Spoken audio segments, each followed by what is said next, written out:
We're going fishing. Can you imagine it? You've come here with your Board Riders Club to experience a bit of nature, and who walks in the door? Owen Wright. It was good to surprise everyone, seeing all their camp set up and hearing about how much fun they've been having.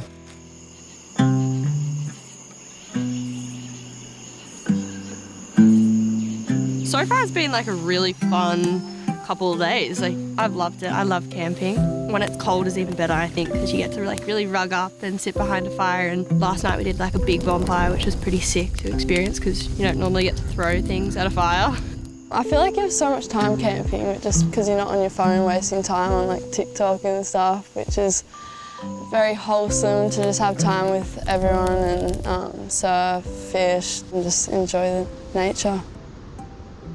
Yeah, we're just down at Cheetah 5 at Crescent Head, enjoying the beautiful brew they put on. It's a lovely surf shop. Probably the most sunny spot you can get in the mornings. It's awesome. Well, the best thing about going camping is that even when the surf goes flat, there's plenty to do. And that brings us to my favourite part of the Nomadic adventure, the Daiwa Fishing Challenge. With us is the guru of fish. They call him the Fish Whisperer. Saxon from Daiwa, mate. Tell us what these guys are in for. See who can catch the most fish, and we're going to measure each one. So the person with the most length wins, I suppose. A whole bunch of rods here. Got some live bait, some prawns and stuff as well, and we're going to go get into it.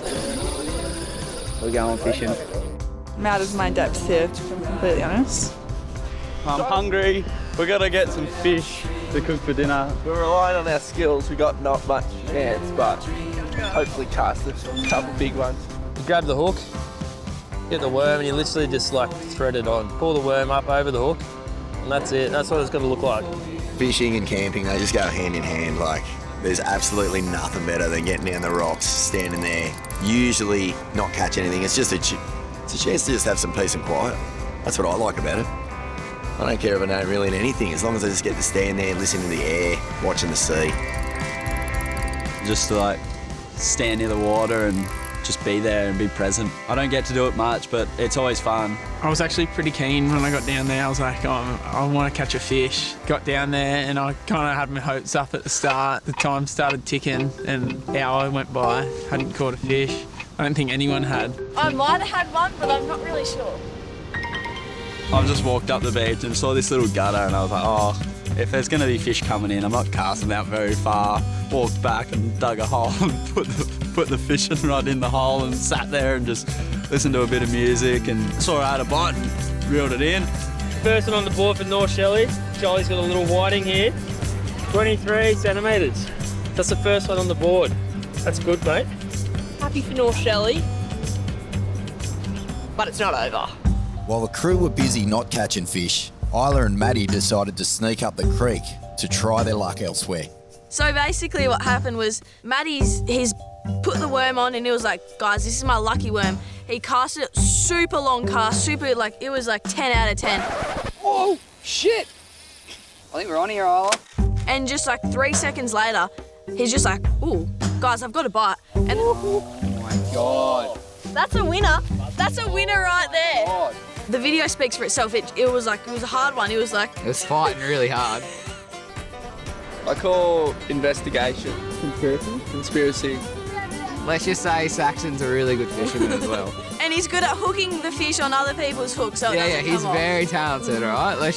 We'll leave it at that. Jolie Vaughan backs up his 23 centimetre whiting with a minuscule wriggler, taking his total length to... About a shack. Number 2? Number 2. Uh-oh, pretty sure it's 10 minutes late. Sorry, guys. 38. 38. No! I saw that and I was like, oh, no way. Caught a sick flatty and I thought it was big enough to maybe jump in front, but nah, it was all good. We ended up taking the win. It was a bit of a disappointing end to it, to be honest. We thought we won, but yeah. Little do we know. 2 bloody microfish beat us, whatever. The team settled back into camp for the Arvo, only to be surprised by a mythical camping legend. The big man, the big O-Doggy, Owen Wright. It was good to surprise everyone. Loved seeing all the smiles on the faces and high-fiving everyone and seeing all their camp set up and hearing about how much fun they've been having. Can you imagine it? You've come here with your Board Riders Club to experience a bit of nature, and who walks in the door? Owen Wright. He's over there now, he's just throwing down with all the kids, and they are frothing out of their minds. They have the bronze medal winner, the Chopes winner, the Cloudbreak winner. He's so legendary. Being able to pick Owen's brain just then was so cool to just be able to sit down and speak to him. As a little kid, like watching him at Bells, just like, oh my gosh, like looking up to him like, that's Owen Wright. And then I saw him again and it was the same feeling. I was like, oh my gosh, like it's Owen Wright. He's definitely like an iconic Australian surfer. Like, whenever he was talking, we just had him around the fire. I was just like, pour it in, bro. Like, just telling us about life stories, about magic boards and everything. Boards. We're just like pouring in what I need to do, man. Like push-ups and shit in the morning. Like, what do I need to do, man? Let's do this. It was so fun to just hang out and chill and talk stories and sit around the fire. No better place to do it.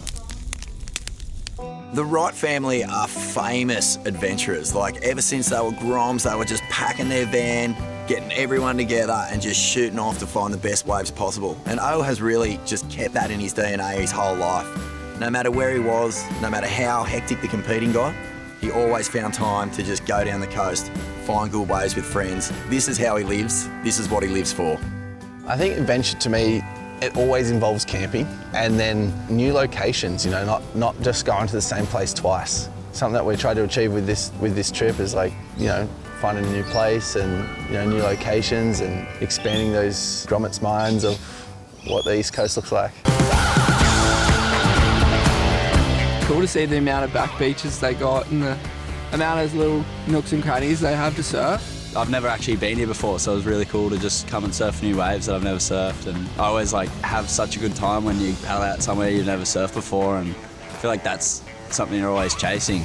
Just drove like 15 minutes and there would have been about 20 different beaches that we could have gone surfing, fishing and hanging out. Like, it'd have to be probably one of the most beautiful places I've been. There's so many waves and they're all so fun.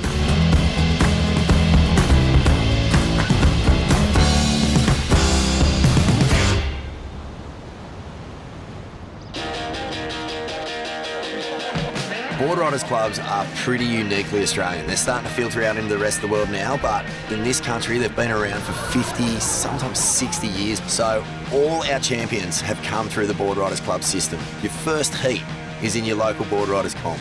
So these things are crucial to the development of Australian surfing. So for the Dominic Adventure, we've taken the 4 best clubs from the ABB finals, 1st, 2nd, 3rd and 4th, and brought them away for a weekend of celebration, fun and adventuring the Australian wildlife. And those clubs are heavyweights. North Shelley from the Sunny Coast of New South Wales, North Shore from the Sunshine Coast in Queensland, Burleigh Heads, the champions from southern Queensland, and Lee Bar, a club that's been around forever, was a heavyweight in the 80s and 90s. It's going to be a real showdown. On the next episode, it's battle time as the 4 teams surf off in the ultimate tag team showdown.